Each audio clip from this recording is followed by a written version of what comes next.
You have a draft, sitting somewhere right now. A project, a message, a post. Something you have revised more times than you can count and shown to exactly 0 people. I taught you to rehearse failure so thoroughly that you never had to experience it. And you thanked me by calling it preparation. If you are the man with talent, plans, and nothing published, this is the mechanism I used on you. What if the voice that keeps saying "not yet" was never trying to help you finish? By the end of this, I will give you one move that breaks the loop. And it will cost you the one thing you have been protecting. I am going to walk you through the 4 stages of how I turned your standards into a prison and show you the exact moment you handed me the key. You know which draft I am talking about. You know how many times you have opened it, changed a sentence, and closed it. The business plan revised 12 times, launched 0. The email to the client sitting in your drafts folder for 3 weeks. You call that process. I call it obedience. Hill identified the fear of criticism as the thief of individuality, but he understood something most people miss. The fear does not wait for an audience. It does not need one.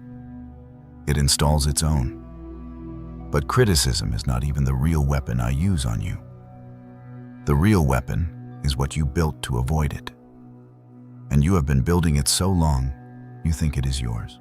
You think the reason you do not publish, do not launch, do not send, is because people will judge you. You imagine the comments, the rejection, the silence that means they saw it and said nothing. You have rehearsed that humiliation so many times, it feels like a memory. But here is what I confess. I do not need real critics to stop you. I only need the ones you invented inside your own head. You built a review board. It sits behind your eyes and audits everything before it ships. It uses your own voice, which is why you trust it. And it has never approved a single thing for release. Think about the last video you recorded. You watched the playback. You heard every flaw magnified. You deleted it. Your harshest critic never watched a single second because your harshest critic was you. That is the mechanism. The impulse to share is the trigger. Pulling it back for one more pass is the reward. That take was not good enough is the rationalization line I wrote for you. And the repetition locks it in place. Or the pitch you have been rehearsing. You practice it in the mirror. You adjust the words. You refine the tone. And you have never delivered it to a single human being. The mirror is the only audience you have ever allowed. That is synthetic fear completing its work. The fear manufactured itself, and you obeyed it as though it were real. Now you know the audience is imaginary. But knowing that should set you free. And it does not. Because the revision loop was never about the audience. It was about something you are protecting. And you cannot stop until I show you what it is. You tell yourself each attempt gets you closer. You believe the next draft will be the one. The next revision will fix it. The next version will finally feel ready. None of that is true. What is actually happening is that each cycle is shorter than the last. Your first draft sat open for a week. The second lasted 3 days. By the 5th, you opened it, stared for 20 minutes, and closed it. You did not even revise. You just looked at it and felt the same thing you felt the first time. Not ready. That is not you losing motivation. That is hypnotic rhythm doing exactly what it was designed to do.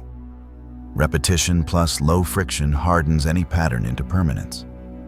Every time you retreat from the work, the retreat gets faster. The window of effort compresses, and eventually, the impulse to create and the impulse to quit arrive in the same breath. You know this in the gym. The first week was 5 days. The second was 3. The third was 1. The fourth did not happen. You told yourself you would restart Monday. Monday is still coming. Count the revisions. Notice the interval getting shorter. That is not a willpower problem. That is a machine I trained you to operate. And the machine has a side effect you have not noticed. Your skill is not growing during this process. Growth requires feedback from the world, and the loop prevents that feedback. Your talent is sealed in a room with no oxygen. That is what I call the plateau. And you built it yourself. But you still think you can override this with a better system or a stronger morning. You cannot. Because you have not seen what the loop is actually guarding. And when I show you, you will understand why you chose it. This is where most people expect me to talk about fear. They think the problem is cowardice. They think if they could just push through the discomfort, the loop would break. That is the wrong diagnosis. The loop does not cost you. The loop pays you. As long as the project sits unfinished, it cannot be judged. And as long as it cannot be judged, you get to keep something far more valuable than any launch. You get to keep the belief that you are capable without ever testing it. That is the hidden payoff. The unshipped project holds infinite potential. The shipped project holds a finite verdict. And you would rather live inside infinite potential than risk a measured result. I am exposing a mechanism, not offering therapy. This is a behavioral autopsy, not a prescription. The man with the business idea who has been planning for 2 years is not planning. He is preserving the version of himself that could succeed. The man who reads 30 books a year and applies nothing is not learning. He is building a monument to potential that will never be tested against the world. You would rather be the man who could have than the man who tried and was measured. That is not fear. That is a transaction, and you keep paying. Your high standards are not a personality trait. They are the price of admission to this loop. Every time you say one more pass, you slide the payment across the table. You chose the identity of almost over the risk of a verdict. And you made that choice so many times, it became automatic. Now you see the payoff, and you feel the pull to keep it. But there is one move that collapses the entire structure, and it costs you exactly the thing you have been protecting. Now I will show you the full system, because the pieces I have confessed do not operate alone. They interlock. Imagined critics trigger the revision. That is the synthetic fear engine. You manufacture the judgment, staff the courtroom, and the verdict returns the same way every time. Not ready. That verdict sends you back into the loop. And each cycle, hypnotic rhythm compresses the window. The retreat gets faster.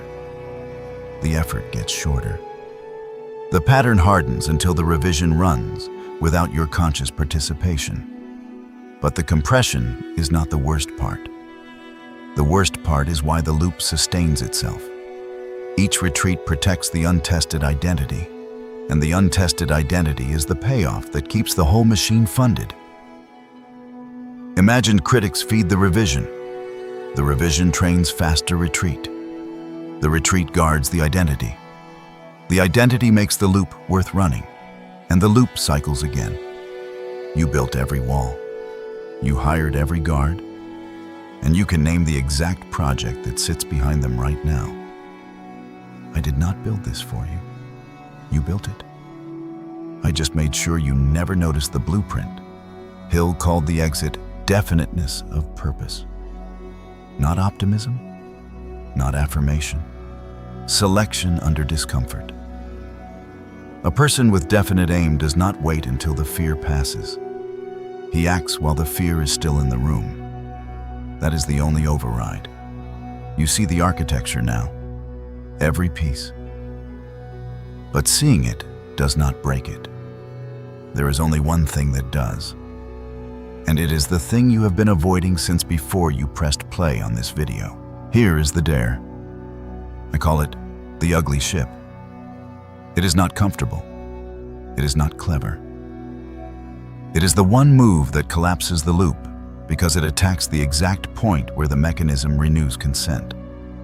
First, open the project, post, draft, or message you have been revising.